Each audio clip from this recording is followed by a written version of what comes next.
get a cut on your arm. So you got a big cut on your arm. Put maybe some ointment on it, put a Band-Aid. What's doing the healing? Is it the ointment and the Band-Aid? Or is it that intelligent, amazing body of yours that's telling you how to do, right? And I think we forget that a lot of times. We forget to give our bodies some credit. That like, man, they are self-healing, self-regulating, self-organizing mechanisms that are working constantly, telling our hearts to do all of these things. Yet, a lot of times, we don't give it the credit that it deserves, okay? And we'll go into some reasoning of what leads into that. But before I do that, I want to share this testimonial, okay? So this little girl was actually being seen by a good chiropractic friend of mine out in California, okay? So this little girl came in with nonverbal autism. Have you guys heard of that before? Mm-hmm. Okay, so she was not speaking, yeah? About 3 or 4 years old, no words, okay? Very minimal. Mom and dad had heard like 3 or 4 words total in her lifetime. So she came in for these reasons. She was doing a presentation similar to the one I'm doing tonight. And they brought her in, and she has received an adjustment at the top of her neck to her atlas bone. It's the very top bone in your neck, okay? There's a lot of nerve innervation in that area because that's where your brainstem sits. Your brainstem has literally all of the nerves in your entire body within it, okay? So a very specific and gentle adjustment was applied to this little girl's neck. She came up off the table, she looked right at my friend and said, happy. Isn't that crazy? Right? I share that story for a lot of reasons. One, because it warms my heart and it gives me more fire to why we do what we do each and every day. But most importantly, I want you guys to just realize that the possible is possible, okay? I know that a lot of you have been through a lot or seen a lot, and it gets frustrating. I get that. I want this to give you hope. The second thing I want you to do, I know you probably have some predispositions about chiropractic, what it is. It's okay. You can have those. But for tonight, I want you to take those lenses off, okay, and just set them next to you, all right? When you get up tonight, if you want to put them back on, that's totally fine. But for tonight, I just want you to take those lenses off and just be open to receiving some new information and some new possibilities for children, okay? All right, let's get into it. Okay, all of this, so do you guys recognize any of these books? You all read some of these? Yeah, these are good. Okay, so this is why I show this. This is not my opinion that I'm sharing with you tonight. These aren't opinions of mine. This is research. These are things that are in books, they're in journals, they're in scholarly articles, you name it. This is all information that's out there, and it's available for you guys as well. And the good news is tonight you don't have to worry about trying to like write all this stuff down and write these books and take pictures. Don't need to do it, because just for coming to this event tonight, you're gonna get into our email chain, okay? And we're gonna be sending you this information, okay? And a little bit more digestible content. Okay, you can unsubscribe to it, so if you do, you're not going to hurt my feelings, maybe. But all this information is going to be dripped onto you in future days to make sure that you can digest and get all the information that you're looking for, okay? All right, so what we're going to cover tonight is the first thing is what's going on, okay? Number 2, why is it happening? Number 3, the most important, what's next and how are we going to get unstuck, okay? All right, so many of you are very familiar with this here. The autism occurrence statistics. So you're going to see that these are relatively outdated, but these are the most accurate ones. So as you guys have probably heard, the autism back in 1970 was about 1 in 10,000. And now in 2014, it was saying 1 in 50. Most current stats are ranging right around 1 in 37 and even higher in male. So about 1 in 28 was the most recent study that I heard, okay? So what have you guys heard? Why was there, what's the most common reasoning for the increase? What does everyone say? No, we're not going down that rabbit hole today. No, I'm just kidding. No rabbit holes there. We'll get into that stuff. But no, what do they say? There's a rise in what? Available, testing, right? So testing, yeah. So we didn't test it as much in the 70s, right? People weren't looking for it. It was just there, right? Okay? I could say right for a little bit of that, okay? And we'll get to that here in a second. But teachers, we got teachers in here, right? Raise your hands. Have you guys seen a change? Yeah? Been teaching for a while, you've seen an increase, right? Yeah. So there was a study that was done for University of Stanford as well as one in Norway. And what both studies concluded was about 50% of the increase was attributed to that, okay? So increased testing, all of those things, right? As we evolved. But the other 50% of the over 1,000% increase wasn't. So what do you guys think? What do you guys think caused that? What's different today? Knowledge. What's different today than 50 years ago? Someone said it. Environment. Yeah. Right, environment. Dr. Jim, what's up? I sneaked that in. Awesome. Yeah, so environment, right? So do you guys think we live in a more toxic world today than we did 50 years ago? Yeah?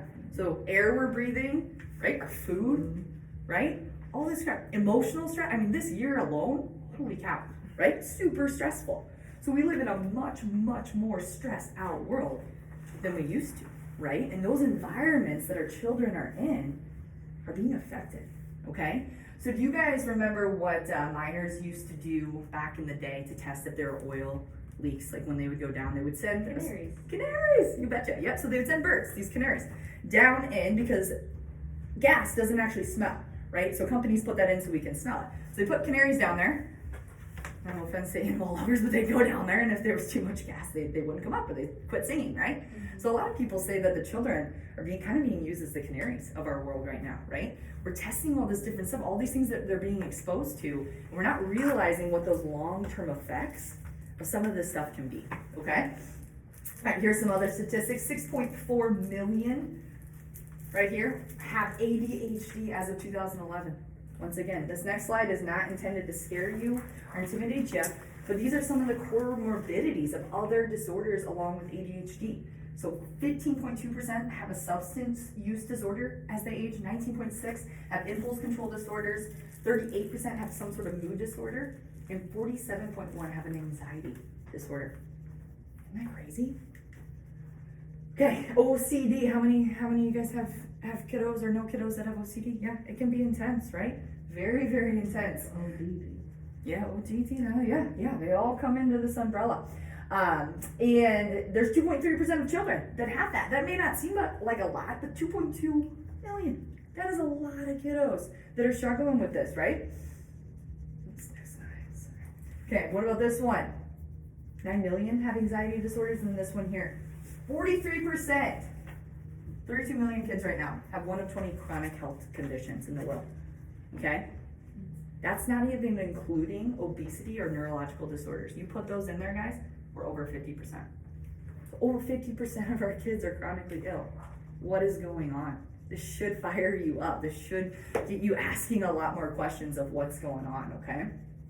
Listen, guys, I don't think we have an issue with autism or ODD or ADD or any of these things. What we have is we have a sick and disconnected world, okay? These kids are stuck. They're not able to thrive. They're not able to adapt, and they're not able to heal. And that is a big, big issue that's leading to a lot of these issues, okay? All right, so let's talk about this. Oh, I cheated. There we go. Okay, so what's this guy right here? It's a car. What do we need? What does a car need to work? I kind of cheated. Sorry, I'll give you the first two.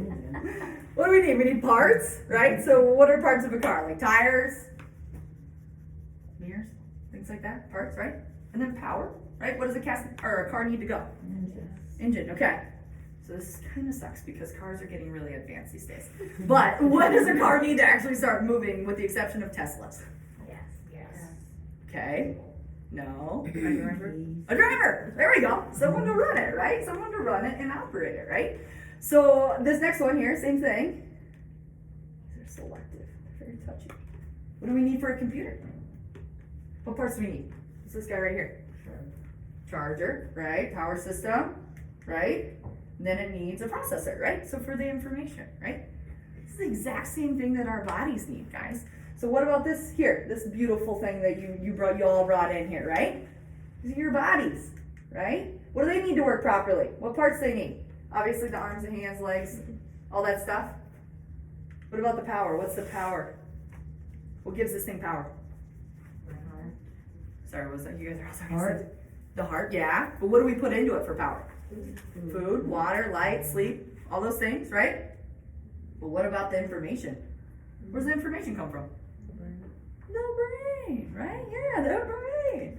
Yeah, so more importantly, or more specifically, the nervous system, okay? So the brain is made up, or the nervous system is made up of the brain, the spinal cord, and then all of these nerves that go out to every organ, cell, muscle, tissue in the body, okay? Nothing happens in the body without this system controlling it. Thank God we don't have to think about it, praise God. We'd be so busy, right? We would be exhausted. But this is the system that controls things like having your heartbeat right now, your lungs breathing, your stomach's digesting whatever food you all have, right? This system is the controller and coordinator, okay? So does it make sense that if this system is being affected or it's not working properly, that we could have some issues, that we could have some breakdowns, we could have some disconnect going on within the body? Absolutely. And that's where we step in. Okay, let's go through a few more slides before we get into the good stuff. Okay, plants, right? What do they need? Or actually, sorry, we'll get into this. I keep ruining these guys for you. I keep giving you the words. So what's the reality of everything that's made up of a part, right? What's the reality of that? They're eventually going to do what? That's harsh. Yes, dying is one thing, but the word that I'm looking for is breaking down. Let me see this guy.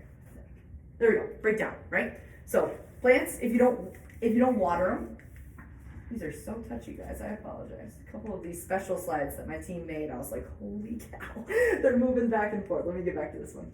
Okay, so with the plant, what happens if we give it less light, less water? The soil is poisoned. What's going to happen? It's going to die. It's going to break down, right?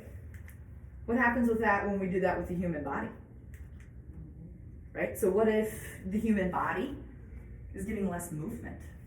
You guys know that kids today get 33% less movement than kids a generation before us? Because they're doing what? Video games. Video games. They're on screens, right? That's a whole other story. But yes, they're not getting outside. They're not playing. They're not eating kids anymore, right? So that means they're getting less light, so less vitamin D. Polluted water and food, we know about that. Toxins, etc., right? So there's a lot that's going into this. So let me ask you this. When you have symptoms going on in your body, are those a good thing or a bad thing? Good thing, right? Yeah. It's good. Yeah. It That's I looks want to good. know that. Yeah, so that here's the that's deal. something Here's the deal. They don't feel good. I'll tell you that. Like, I'm never going to argue there. Symptoms don't feel good. But they're a warning sign, right? They're telling us something's going on within our body. So let me give you this example. If I went home tonight, got home and I saw smoke barreling out of my windows of my house, I just went in, kissed my husband goodnight, took the batteries out of the fire alarm that was going off and laid down and went to bed. You think that'd be a good idea? No. Probably not, right? That's a lot of times what we're doing with the symptoms that are going on in our health, right? And by no means am I saying, guys, medication is always a bad thing. There's a time and a place for it. But medications, a lot of times, that's what it's doing.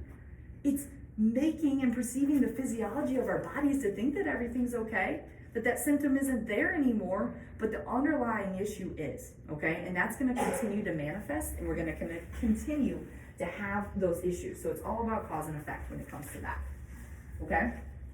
All right, so this is it's really going to bring things full circle for you when it comes to neurodevelopmental challenges here, okay? So this is from the Autism Association. So Paul Hardy, he works on this each and every day. He's an MD, very, very smart individual. But he came up with this to really break down how neurodevelopmental disorders are an entire body disorder. We've really talked about that so far, but this breaks it down. Okay, so we talked about environment, right? So if we're exposed to an environment with multiple toxins, which we know we are, or things like malnutrition, right? We come through this loop here where genetics sit, okay? So we haven't talked a lot about genetics, but genetics can play a role, okay? So let's think about this. When it comes to genetics, is it possible to have an epidemic genetically? You guys know that? If it's possible or not? You ever thought of one? No, it's not. It's physically impossible. Like literally physically impossible to have an epidemic and have it happen genetically. Okay, it's never happened. It's not doable. The other thing is a lot of these kids that are struggling, especially the highly autistic individuals that are struggling like that, are a lot of them reproducing? Are they reproducing at crazy rates that would cause that increase? No, absolutely not.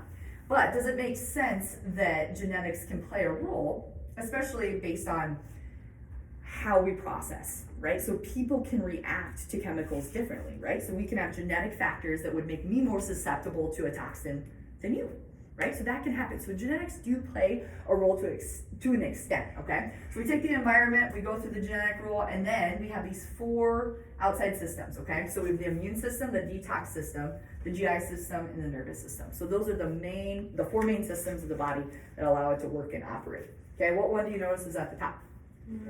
What is that? It conducts it all, right? It's the information, the conductor, the driver of the car, right? So yeah, absolutely. So it's super important. And then we have over here, we have those different neurodevelopmental disorders, okay?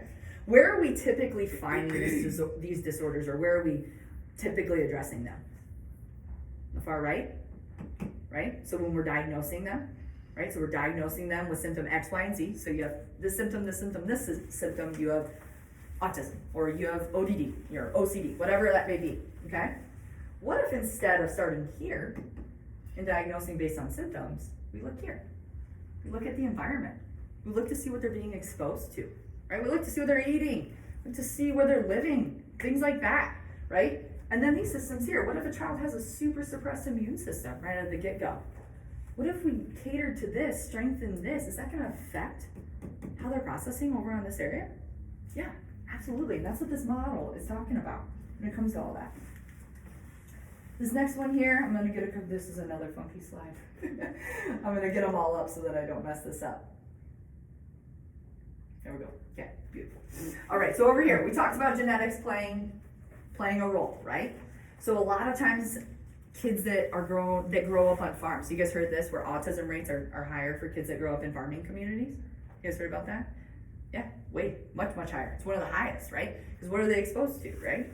Out on the farm, all the pesticides, all of that. It's very, very, very common for that, okay? And when we have pre-genetic, environmental stressors, those types of things, they can predispose us for depletion of what's called our microbiome. Have you guys heard of what that is? It's okay if you haven't, we're gonna talk about it. Okay, so the microbiome is literally the bacteria that's in the gut. Okay, there's two kinds of it. There's good bacteria and there's bad bacteria, right? Which one do you think we want more of? Good stuff. Yeah, you see, you guys are getting that. You didn't think you'd have to be so interactive, did you? Yeah, so absolutely, the good bacteria. So the good bacteria in the gut has a couple of responsibilities. So obviously helping with digestion, but one of the biggest roles of the good bacteria in the gut is it actually produces 90% of the body's serotonin. Do you guys know that? Right? What do you know about serotonin? What is that hormone? What does it do? It makes us feel what? Happy. It's a feel-good one, right? So what do you hear all the time about anxiety and depressive disorders? It's a brain issue, right? So it's a decrease in brain production. Well, if 90% of serotonin is produced in the gut, is it really a brain issue? We'll get to that. So we do a mental health matters workshop too. So if that interests you, come on back. We'll talk more about that. Okay? But yes, you're absolutely right. We want the good bacteria. Some things that can cause the breakdown of this: C-section. Okay? Why would a C-section affect that? Any ideas? What doesn't happen to a baby during a C-section? Yeah, the floor. Yeah, right? So vaginal birth, right, is exposed to mom's microbiome. Okay? That can be a double-edged sword though, right? So what we're finding in recent studies is that can actually be passed on to a child. So if a mom has a bad, unhealthy microbiome, that can actually be passed on to that child. So there's a double-edged sword there. What about antibiotics? Why would that happen? What do antibiotics do? Kills everything, right? It doesn't care if you're good or bad, we're just clearing it out, right? And those bad bacteria seem to be stronger than the good a lot of those times. So if it gets cleared out and flushed out, a lot of times those bad are going to come back and overpower the good. How many of your children suffered from ear infections as kids? A lot of you guys, yeah. Mm-hmm. Very common. What's the most common treatment for an ear infection? Antibiotic, right? Yeah, there's a lot of studies out there that show and support this. The CDC, you can look this up, even supports it, that antibiotics oftentimes aren't the best treatment for an ear infection. That's because a lot of times it's viral, right? So antibiotics isn't going to address a viral infection, right? So it's a lot of kind of back and forth with that right now on why that's still being prescribed so often, and you'll understand why and what it's doing to the guts and why this can be effective as well. Okay, what about an inability to breastfeed? That's an issue, right? So passing on mom's antibodies, colostrum, all those things, that can be affected by the microbiome. And then the hypersympathetic response, and we're going to talk a whole lot about that in here in a second, so I won't dig into that, okay? But all of these things, all this breakdown, the overpowering of bad bacteria versus good bacteria, leads to this, leaky gut. Have you guys all heard of that? It's a pretty hot trending word, right? Okay, so leaky gut, all it is, let's go to where the gut should be. So the gut should be sealed, right? So it should be sealed. It should be a tight junction because the gut, we know that it handles digestion, right? And detoxing the body. We also know that it secretes serotonin, right? So what happens is as this bad bacteria invades and overpowers the gut, those junctions that are tight and sealed that are supposed to keep everything out and keep it out of the rest of the bloodstream, they get loose, okay? So it's a leaky gut. What happens there is those bad bacteria, the toxins, everything that should be filtered out of the body starts escaping into the bloodstream. Okay? What is the body? We talked about how the body's smart and intelligent, right? We all agreed on that, right? So what does the body do when bad things are happening? What's its natural response? Fight it. Fight it. What does that cause? Inflammation, right? So it's attacking something. So inflammation is its number one attack portion, right? Right? So when we have inflammation in the body, that is going to create stress throughout the rest of the body. It's going to create a lot of different issues, right? Autoimmune reactions, it's all about inflammation, right? Overreaction within the body that's going on. So we're not even just talking about neurodevelopmental disorders. We're talking about, asthma. That's an autoimmune reaction. There's so many asthma, allergies, all the skin conditions we're seeing with kids. It's crazy. All due to that overreaction that can be caused by that leaky gut, okay? Now imagine this. So imagine your kiddo has this, and they eat, breakfast, lunch, and dinner 7 days a week, 365 days a year. What do you think is going to happen there? Their body's going to be in an overdrive? Are they going to be overreacting? Are they going to be very inflamed, right?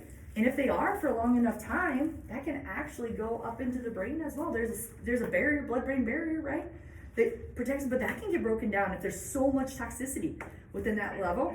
Because we see this in adults too. It's just at different times in life. You see the rises in Alzheimer's, Parkinson's, all these diseases, right? We see it in adults. It's just at a different time, right? It's due to that chronic inflammation that's going on. Okay? Does that all make sense? Helpful? Okay. Diet. All right. Let's talk about diet. You have a handout in, I think it's the third page there.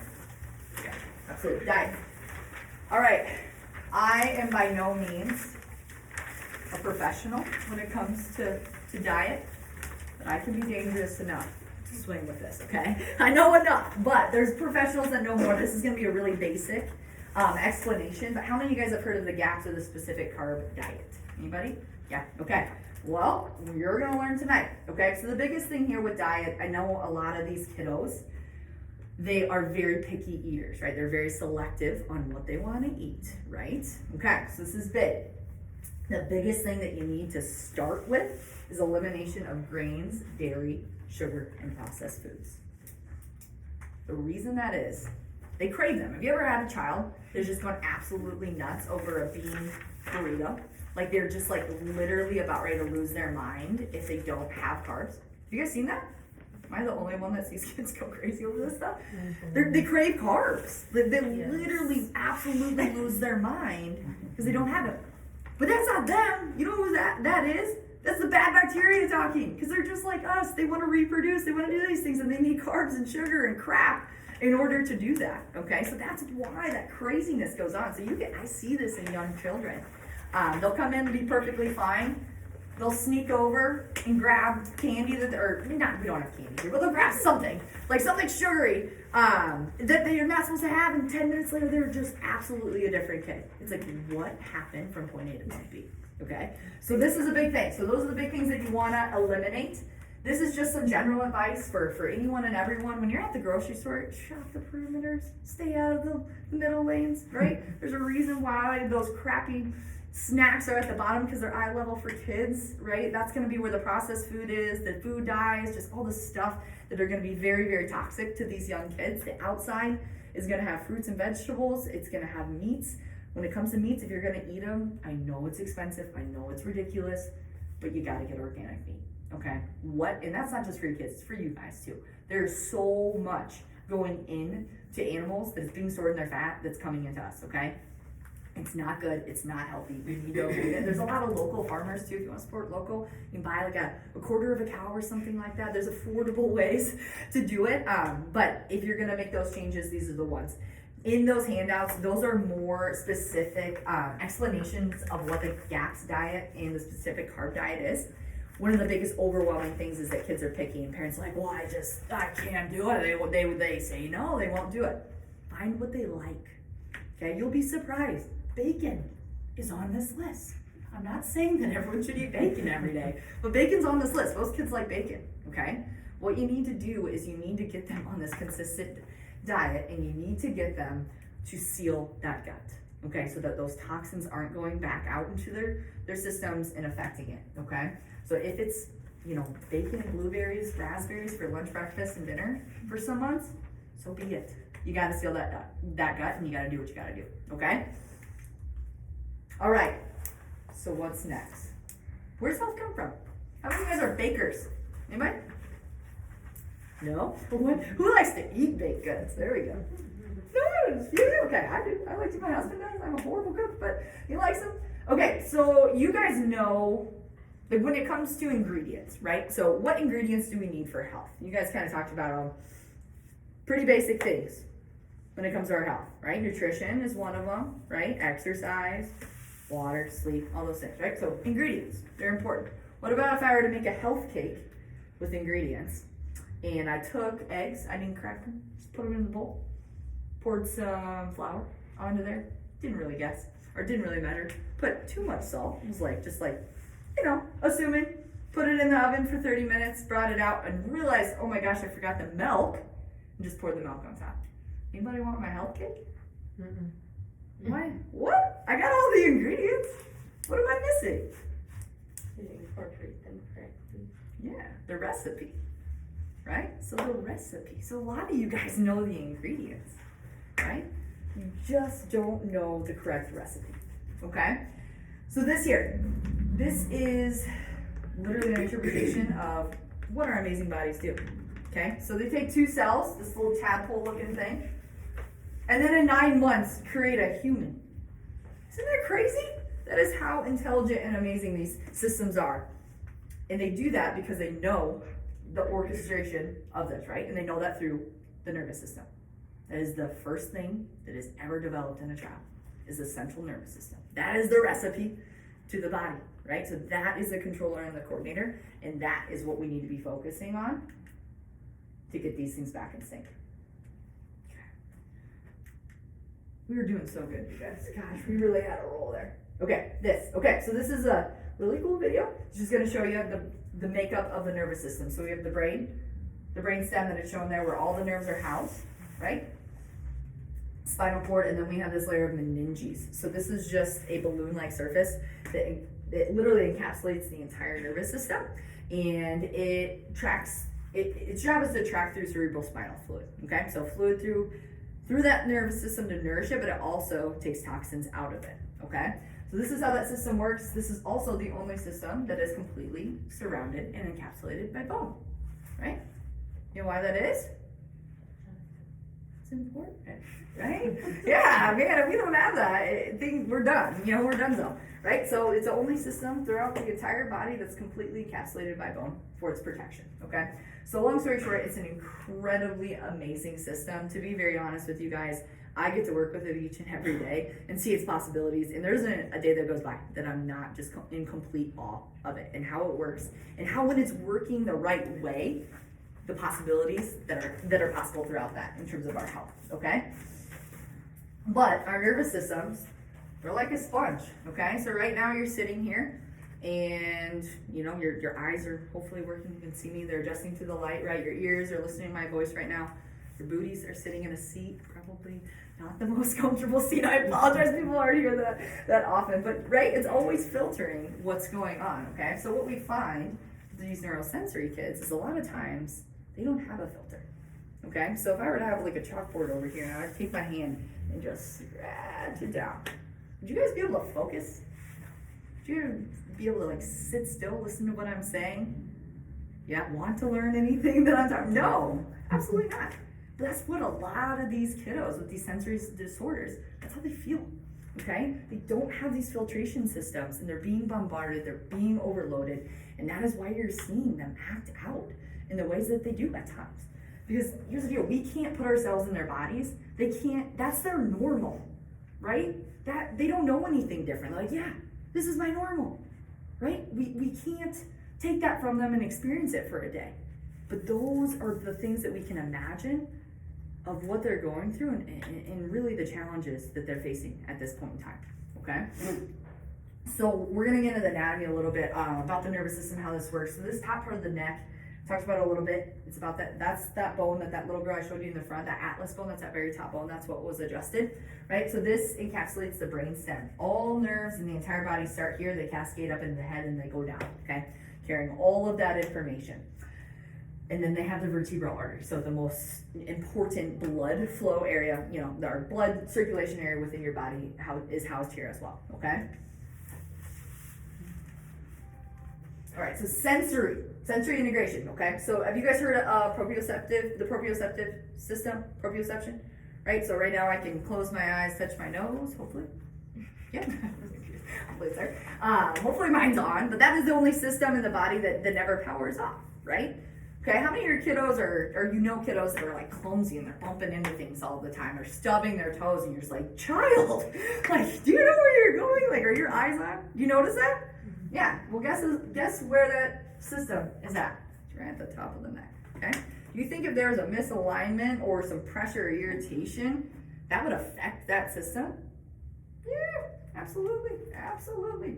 We're gonna talk about that here in a second. Gosh, I promise next time this will be better.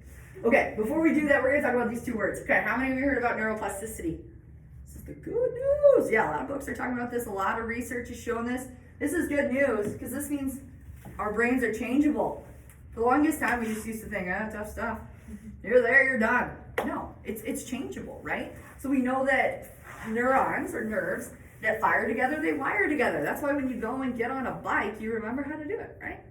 So it's changeable, right? It's learnable. These things are great. Disafferentation is another word. It's just called for an imbalance of sensory information into the brain. Okay, so we talked about that being in that upper neck area. So if you think there's interference there, do you think those children are going to have some issues with processing sensory? Yeah, absolutely, without a doubt. Okay, so if I could talk for 5 hours, it would just be about this slide. I geek out about this stuff. This is my jam, but it's so important. If you don't know about this, you need to look more into it, and hopefully I cover the basis up for you tonight, okay? But this is the breakdown of that autonomic nervous system, okay, or the automatic nervous system. It's the one we've been talking about, okay? It's broken up into two sides, parasympathetic and sympathetic. Most of you, even you guys in this room, are probably very familiar with this one, which is called the fight or flight, right? So that's the one that a lot of us are stuck in. When we're in this, I like to give the example, who here is scared of like spiders, snakes? Yeah, I'm a snake gal. No, thank you. What happens when you see that snake? What happens internally in your body?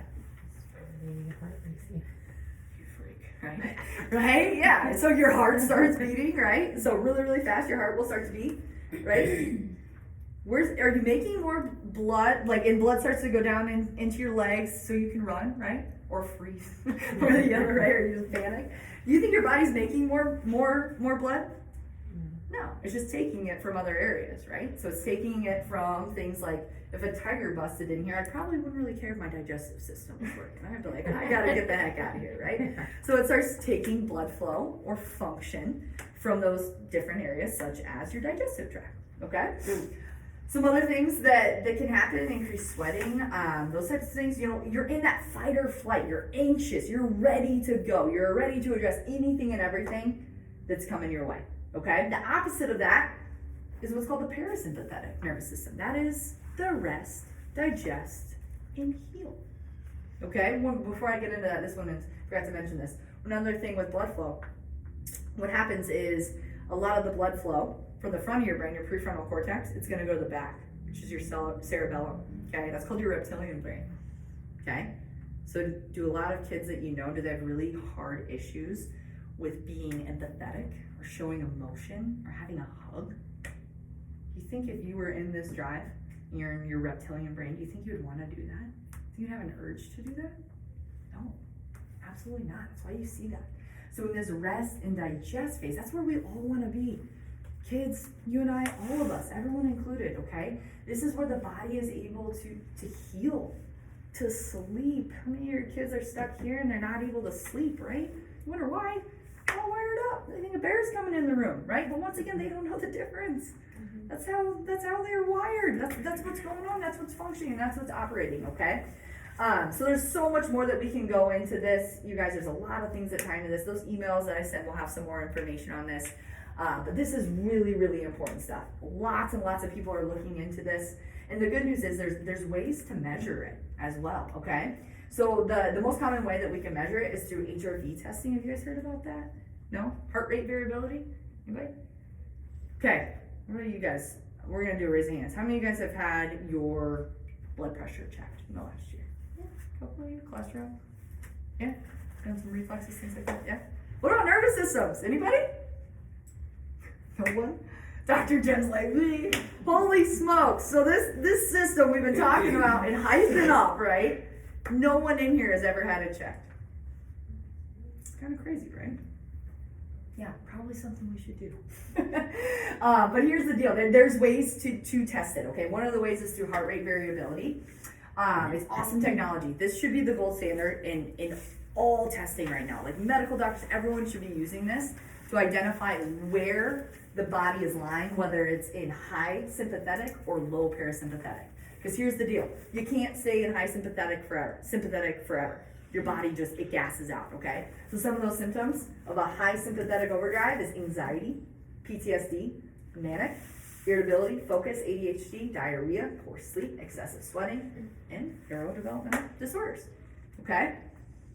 Low parasympathetic, this is where we see a lot of our providers or our moms, right? You're the ones that are staying up till 2 a.m. trying to research this stuff, reading books, watching Lord knows what to get that information because you feel like you're on an island, right? You feel like you're stuck. You don't have those resources, right? So this can lead to depression, mood issues, fatigue, fibromyalgia, hormone issues, thyroid problems, adrenal fatigue, immune system issues, brain fog, memory loss, and autoimmune diseases. Anybody here experiencing that? Mm-hmm. Yeah, amen. I do at times too. Okay, so when some of the testing that we use in the office is we use this heart rate variability testing that's going to show us where are we at? Which one are we in? And if we're in this one, we need to get us back to that one, okay? And there's a number of different ways that we can address that. But I'm not going to pretend that I have all your answers, that having a clear and connected nervous system is going to cure everything, okay? Is it foundational? Absolutely. Is it the missing key to a lot of these kiddos? It is, okay? And I'll tell you that from doing this for long enough where we have seen kids that have done anything and everything, and they haven't seen the results. And all it took was getting that connection, okay? Because you can do all the therapies, you can do anything and everything under the sun, but if the body isn't processing it and it's not able to heal, it's not able to adapt, it's not gonna respond. You're gonna continue to go in circles, right? But it does, it takes a village, okay? And like I said, I'm not a nutrition expert. I'm not a genetics expert. I don't wear all those hats and I'm not gonna try to. There are individuals here out in the community that are amazing at that, and we're happy to connect you with those guys. But what we focus on here in this office is taking care of that nervous system, removing the stress, and getting our kids connected. All right, so as a village, we talked a little bit about this here. Obviously the information, genetics, nervous system, power and fuel, so wrong foods versus right foods, inflammation, brain support. Number 3, being the digestion, healing and sealing the gut by changing that diet. Repair, allowing the body to repair. Excretion, we talk a lot about detox in neurodevelopmental disorders, right? So detox is big, but if you're just continuing to flood it, it's not going to get better, right? And then movement and behavior, so create new patterns, primitive, those things are very important. Those ABA therapies, that stuff, it's important. But once again, if this isn't connected, the circle's not going to go round, okay? All right, so where's the disconnect? So what am I talking about when I'm talking about these misalignments? Okay, so this is what we call a subluxation. So chiropractors call this a subluxation. It's a fancy word for those bones shifting and misaligning, okay, causing pressure and irritation in some capacity to the nervous system. And I'm not talking dislocation, we're talking subluxation. Very, very, very minimal movements of those structures that can cause the stress on the system, okay? So it's a misalignment of the spinal column which negatively affects the neurophysiology and function of the rest of the nervous system. Okay, so structure without a doubt affects function, right? So if you have a house and you take out the supporting beam in it, is that going to affect that house? Absolutely, it's going to completely tumble on you, right? So some things that we can see with neurological and physiological impact of these subluxations or misalignments, we can see autonomic imbalances such as decreased blood flow to the brain, increased inflammation, cerebral spinal fluid alterations, and mechanical spinal cord tension. Okay? What causes it though? What do you guys think causes this stuff? What would cause interference, misalignments within the system? Born like that. You say being born. Yeah, that's actually really smart. We're gonna talk about that in a second. What will we talk about this whole time? Environmental, physical, what's that called? Stress. Right, so stress, yeah. The environment's in there. I'm not very good at this. But yes, stress, okay? And there's 3 types of them. I told you I wasn't good. Okay, so I skipped it, but there's 3 types. Try to get back to it. Physical, chemical, and mental. So everyone wants to talk physical because it's very easy to think about, right? So for us, we can think about car accidents, slips, falls. You watch a kid grow up. Are you kidding me? Now we have these backpacks that are like 40 pounds. Physical stress is a big one. Birth. You said I'm born with it. Birth is the biggest physical stress any of us will ever go through, right? How many of y'all have given birth in this room? Who here has been born? Yeah. Oh, right. So yeah, we've all experienced it. We'll talk about that in a second, right? So it doesn't matter. It's all stressful. We all get exposed to it, okay? Chemical, we talked about food we're eating, air we're breathing, toxins that we're exposed to throughout our life, and then the mental, emotional, okay? We just talked about this. We live in a stressed out world, especially this year. Oh my word, we have seen more people come in through our doors for mental, just complete breakdowns of depression, anxiety, you name it. It has been unbelievable. But this one without a doubt can be, especially in adults, one of the biggest impactors of stressing out this nervous system, putting it into that sympathetic fight or flight state and preventing the body to work, function, and heal. Okay? All right, so how common is it? Talked about birth. So this is a study here. 1,000 infants were checked in the first month of life. 80% were found to have vertebral misalignment in the upper neck. These weren't even chiropractors doing this. These were, I think, MDs or osteopaths or something like that. They did this study out of 1,000. Yeah, so it doesn't matter if it's any kind of birth, whether it's vaginal, right? Whether it's a C-section. Some people think, oh, I had a C-section, it's all good.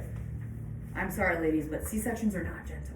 Okay, there's a lot of force with those. Forceps, y'all know. You know, it is not a gentle experience. When I have moms come in, they're like, I'm just gonna opt into a C. I'm like, you might want to think about that one because it's not as gentle as you would assume. There's a time and a place for it, don't get me wrong, but forceps, there's over 60 pounds of pressure on these little kiddos' heads. They're necessary, right? We gotta get them out, it's emergency. But do you think that those 2 upper bones would be affected by that stress? Do you think that's gonna affect their nervous systems, right? And what if they're not getting checked? And I'll tell you how many are getting checked. These ones, this is another study, 90% suffered birth trauma. Straight in the neck and cranium, 10% had severe. I consider these guys the lucky ones, honestly, because these are the ones that are getting referred to professionals like us to address this. The other ones, the stress is there, but they don't have symptoms, so all is good. Baby cries a lot, baby's not digesting, and a baby come in here 2 weeks ago, had not pooped in 11 days. You know what their doctor told them? It's normal. He'll grow out of it. Grow out of it, y'all. They're gonna grow into it, right? These are gonna be issues that they continue to struggle with, and they're gonna show up in other areas of their life, okay? So checking baby, we see so many babies in this office, and I'm telling you right now, it is not what you've seen on YouTube or all these crazy things. We'll talk about how we adjust. It is so gentle, even with kids. It is so, so gentle. It's about the amount of attention that you would use to check the ripeness of a tomato or an avocado. It's ridiculously gentle, but incredibly impactful, okay? All right, here's another one. So this is I think this guy, I can't remember. Yeah, MD. Yeah, there we go. Abraham Tobin. He's an MD. So the birth process, even under optimal controlled conditions, is potentially a traumatic, crippling event for the fetus. Spinal cord and brainstem injuries often occur often during the process of birth, but frequently escape diagnosis. That's an MD. Yeah. Amen. This is called KISS syndrome. Okay, this is another MD that is claiming that they figured out what this one was, or what we've been talking about for over 120 years, right? So these delicate upper cervical structures undergo considerable stress during delivery. Most of the afferent proprioceptive signals originate from the craniocervical junction. Any obstacle impeding these afferent signals will have many or more extensive consequences in a developing nervous system. What were we just talking about, right? It's the exact same thing, just different words, right? So it's talking about the stress that's going on through birth and what it's causing. So things that some of it that can be caused by this is long labor, rapid delivery, C-section, extraction with vacuum, twins or triplets, or prenatal positional abnormalities. So like a breech baby. I can't even tell you how many breech mamas we've seen this year alone due to, and I can't tell you why, but I would have to say a lot of the stresses, the environmental stresses that we're experiencing this last year is affecting that, okay? So if anyone says, this guy developed it, know that, just tell him the chiropractor saw this 120 years ago, okay? You guys do that for me? I'm just kidding. Awesome. Okay, so we talked about how we can evaluate this nervous system, right? So we talked about heart rate variability, that's one of them.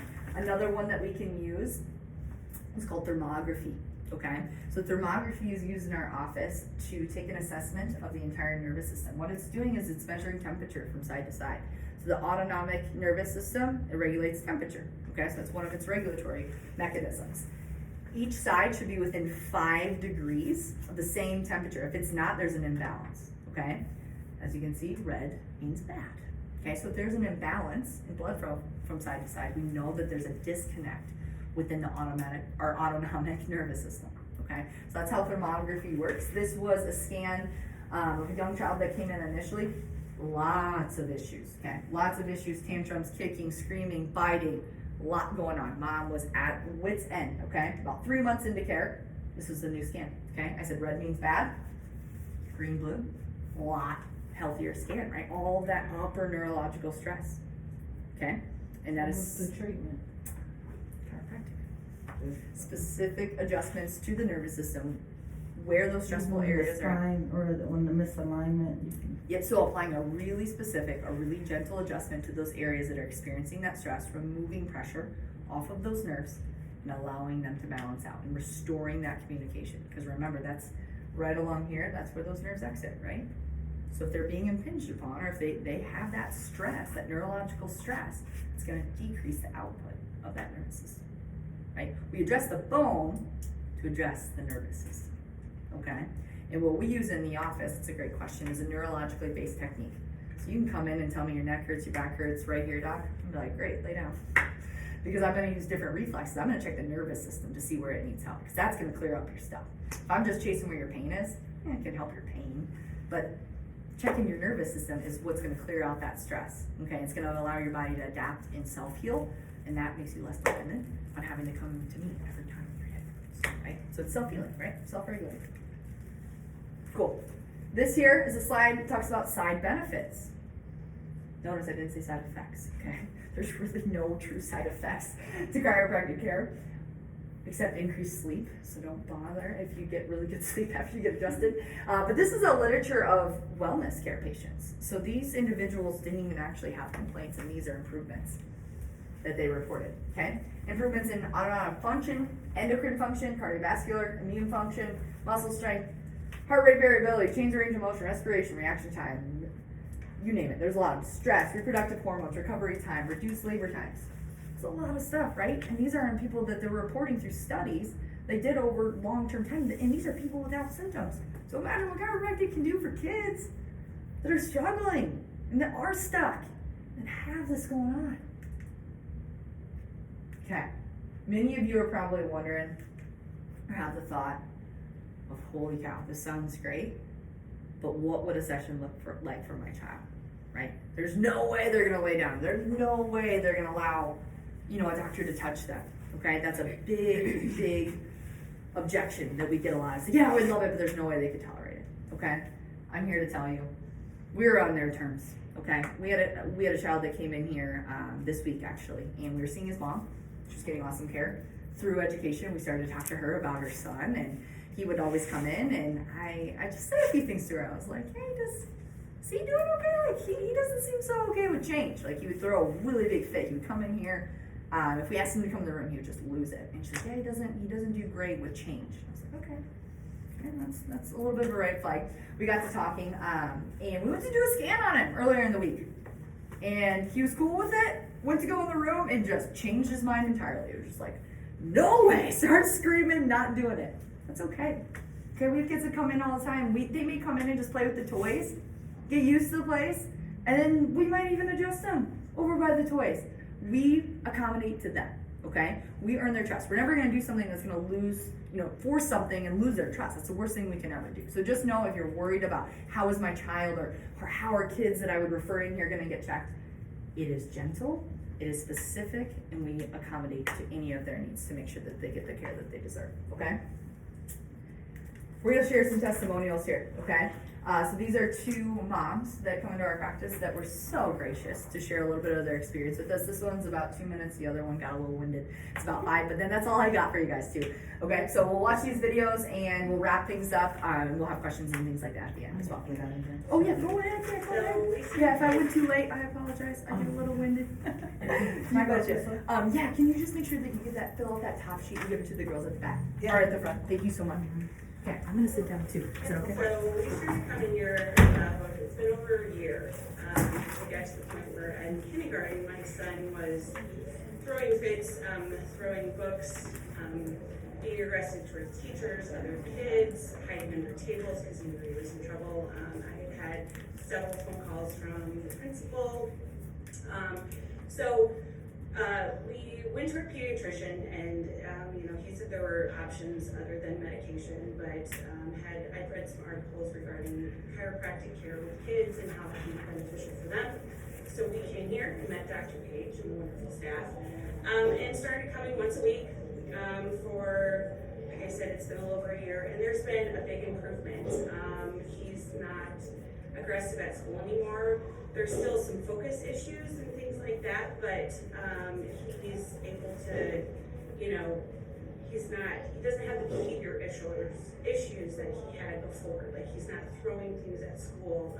Teacher is able to reason with him, and even just at home, like, he still gets in trouble and there's still issues, but like I can see that there's a little more of his brain is connecting. Like, he's putting things together and not so quick to respond in an aggressive way all the time. And then not only that, but both like school, he's able to sit and actually focus. His reading has improved greatly over the course of this last year, and it's just been like kind of okay, we've got this. Like, he's on a path, and it's a good path, and we don't have to resort to medication or any kind of other things, because I didn't really want that for him, especially being as young as he is. So it's just been an improvement all around. Now, I'm not saying that it's perfect.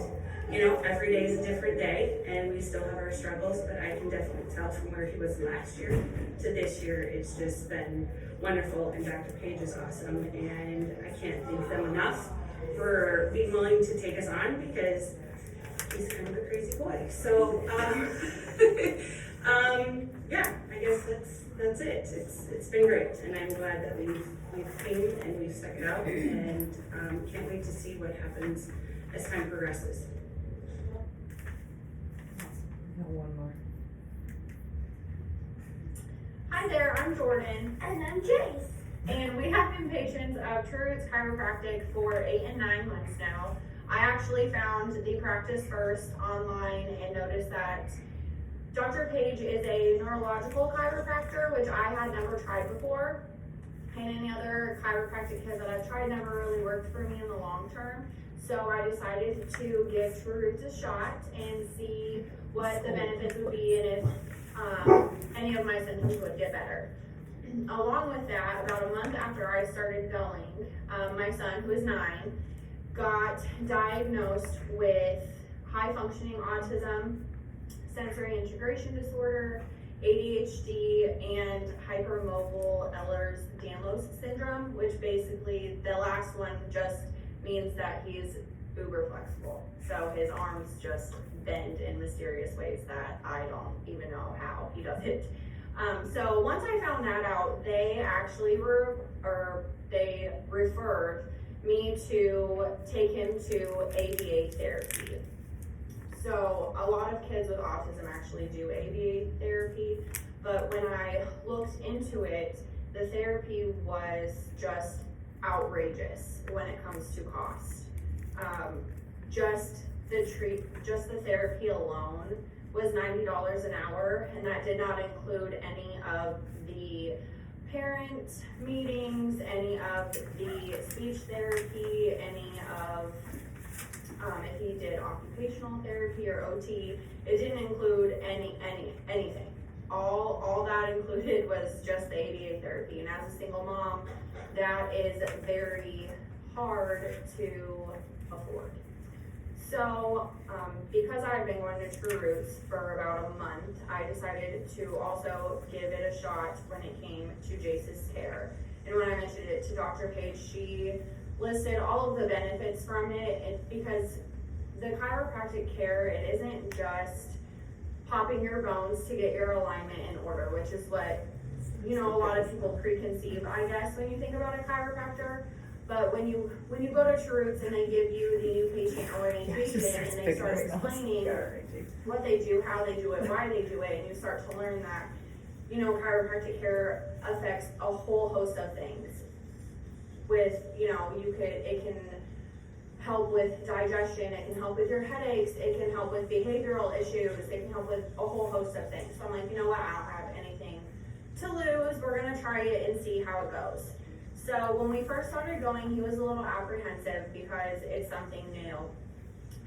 And he is very, very adamant on routine and doesn't really like new things. They just kind of make him anxious.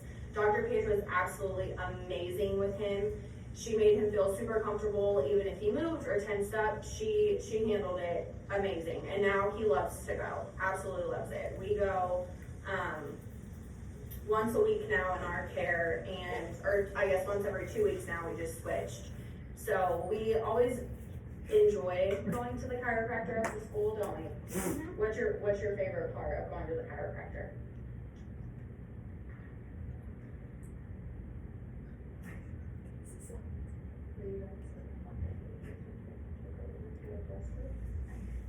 My favorite part is when Dr. Page uses on me, I stay super still and it feels good. Does it feel good when she adjusts your bones and stuff? Yep. Yeah. So he actually really enjoys going, and we love it. The atmosphere is amazing as well. And actually, we had a review or a checkup, I guess, for his autism. It was a 6-month checkup, and at that appointment, his doctor actually no longer suggested that he do ABA therapy. He said that he's doing great the way he is now. He's doing well in school. His behavioral issues, which he never really had many to begin with, but he's a very anxious kid. He gets anxious about a lot of things, especially changes in routine or being around a bunch of people or super loud noises he doesn't like as well, just things like that. And I can tell that he's had a significant difference. He doesn't get as anxious as often anymore. His teachers at school say that he's doing great. He does have an IEP, but he doesn't need all of the extra supports that they thought he was going to need at the beginning of the year, because during conferences when we readdressed that, they said he's doing great. He follows directions really well. He, has a couple things that they do for him. Whereas like if he gets frustrated, they'll be like, it's okay, because he's a perfectionist as well. If everything is not perfect, he doesn't like that. So they kind of calm him down, but they said that even that has gotten a lot better, and it's insane to see where he was when he started chiropractic care to where he is now, and not having to have therapy anymore. That is just a huge relief in a sense for him, so that he doesn't have to do that extra stuff outside of school. Kids don't want to do that. They just want to play after they come home from school. They don't want to have to go and do another structured thing. So it's great for him, and it takes a huge weight off my shoulders as well, because I'm not stressing of how in the heck am I going to afford this. So it has been absolutely amazing, and we love it at Truett's, don't we? We love all the girls, and Dr. Jim and Dr. B, they're all absolutely amazing. Yeah, do you want to say thank you? Thank you. Who are you saying thank you to? You. Who's you? Uh, Dr. Page. Say thank you to Thank you, Dr. Dr. Page Page. and Dr. Jim and Dr. B. Thank you, Dr. Page and Dr. Jim and Dr. B. Alright, you want to say bye? Bye.